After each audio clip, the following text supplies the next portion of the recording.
What if the company that built its entire reputation on diesel engines just quietly pulled the rug out from under the electric vehicle revolution? While the headlines are obsessed with battery breakthroughs and charging networks, a different kind of announcement slipped through the cracks. A statement from Cummins hinted at something most people didn't see coming: a hydrogen-powered engine that could shake up the heavy-duty market in ways few expected. And suddenly, the conversation isn't just EV versus gasoline anymore. It's something much bigger, because if hydrogen works the way Cummins claims, the entire balance of power could shift. For decades, Cummins was synonymous with one thing: diesel dominance. Long-haul trucks, mining equipment, construction machines, industrial generators. If it needed to run hard for years without quitting, chances are a Cummins engine was behind it. Their reputation wasn't built on flashy ads or hype. It was built on reliability. Install it once and forget about it. That kind of identity doesn't change overnight. But then the world changed. Diesel became the villain in environmental debates. Emission standards tightened. Cities started talking about bans. Investors shifted toward clean energy. And many assumed companies rooted in diesel would slowly fade away. Instead of resisting, Cummins did something unexpected. They didn't abandon engines. They reimagined the fuel. That decision alone raised eyebrows. Why double down on combustion when everyone else is sprinting toward batteries? Why bet on hydrogen when giants like Tesla and BYD have poured billions into battery tech? The answer lies in a simple realization: the problem might not be the engine. It might be what's feeding it. And that's where hydrogen enters the picture. When most people hear hydrogen engine, they imagine some futuristic lab experiment, something delicate, expensive, and far from practical reality. But the truth is far less dramatic. At its core, a hydrogen internal combustion engine works similarly to a traditional engine. Instead of burning diesel or gasoline, it burns hydrogen. The pistons move. Power is generated. The wheels turn. From the driver's perspective, it still feels like an engine, not a silent battery-powered motor. And here's the key difference. Instead of producing thick exhaust filled with soot and carbon emissions, hydrogen combustion primarily produces water vapor. No smoke clouds, no diesel smell, no black residue. That alone is enough to grab attention. But Cummins isn't just talking about theory. They're developing hydrogen engines specifically for heavy-duty applications: trucks, buses, construction equipment, the machines that keep global supply chains alive. And this is where the conversation becomes serious. Electric vehicles work beautifully in cities, commuting, short daily drives, predictable routes. But the moment you scale up into heavy trucks running hundreds of miles under full load, the equation changes. Batteries are heavy, extremely heavy. In large commercial vehicles, the battery pack can add thousands of pounds. That extra weight directly cuts into payload capacity. For logistics companies, every pound matters. Less cargo means less profit per trip. It's a simple math problem. Hydrogen systems, by comparison, can be lighter for the same operational range in certain applications. That means trucks can carry more goods without sacrificing performance. And then there's time. Charging even the fastest electric trucks can take significant downtime. In industries where vehicles operate nearly non-stop, hours spent charging aren't just inconvenient, they're expensive. Every minute off the road is money lost. Hydrogen refueling, on the other hand, resembles traditional fueling. Fill the tank in minutes. Get back to work. No waiting, no scheduling charging slots, no grid dependency concerns. For long-haul trucking and industrial fleets, that difference isn't small. It's massive. But this isn't just about convenience. It's about operational reality. Heavy vehicles often operate in extreme conditions: freezing temperatures, scorching deserts, remote mining sites. Batteries don't always perform consistently in these environments. Cold can reduce capacity. Heat can accelerate degradation. Hydrogen engines, built on familiar mechanical systems,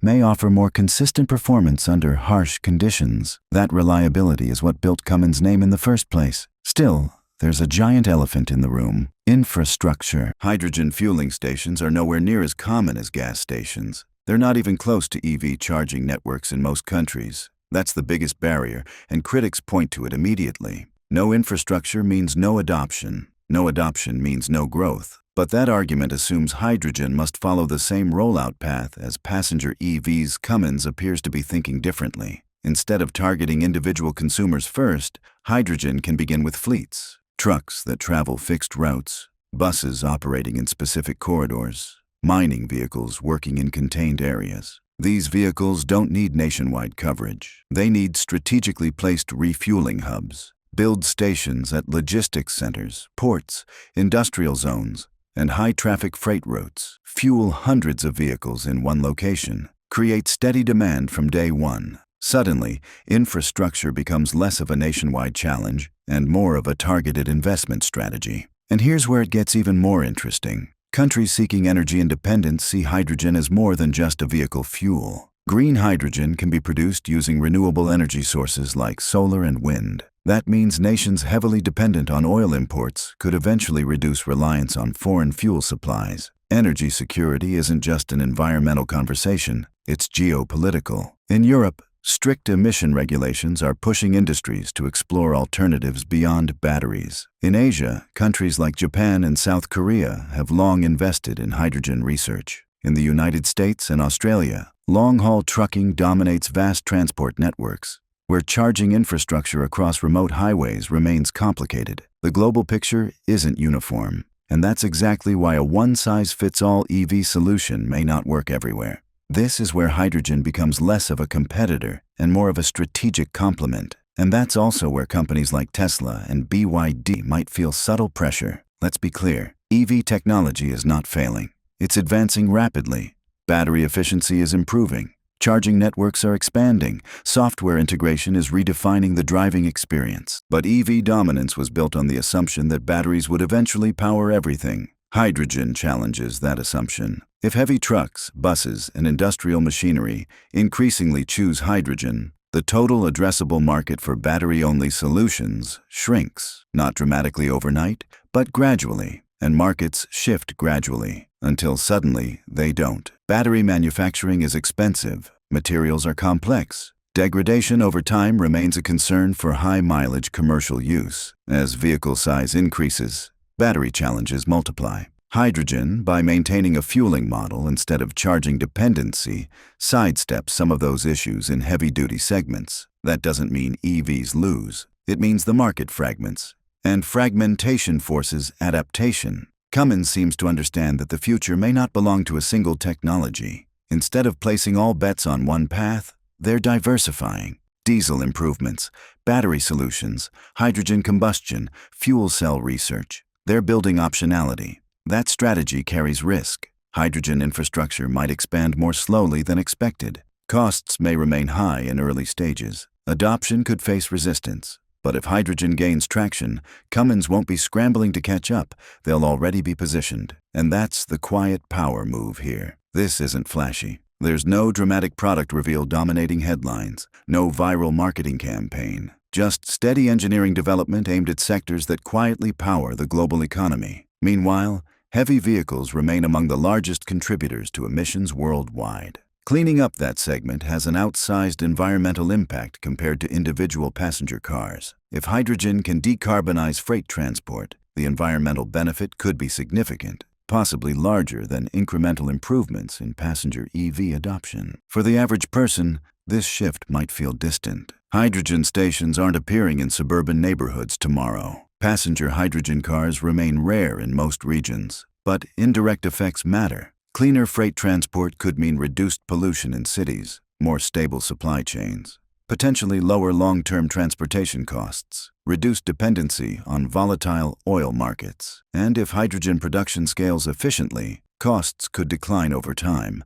just as solar and battery prices fell dramatically over the past decade. The real story isn't EV versus hydrogen. It's resilience. A transportation system built on multiple clean energy paths may prove stronger than one dependent on a single technology. Batteries where they make sense. Hydrogen where charging becomes impractical. Hybrid systems bridging gaps. The companies that survive long-term won't be those who defend one technology at all costs. They'll be the ones who adapt fastest. Cummins' hydrogen push isn't a declaration of war. It's a strategic hedge. And in industries where billions of dollars and global supply chains are at stake, hedging smartly can define the next decade. The question isn't whether hydrogen will replace EVs. The real question is whether the transportation future will be shared. Because if hydrogen succeeds in heavy-duty sectors, the narrative changes. The road ahead won't belong to batteries alone, and when the balance shifts, even slightly, entire industries recalibrate.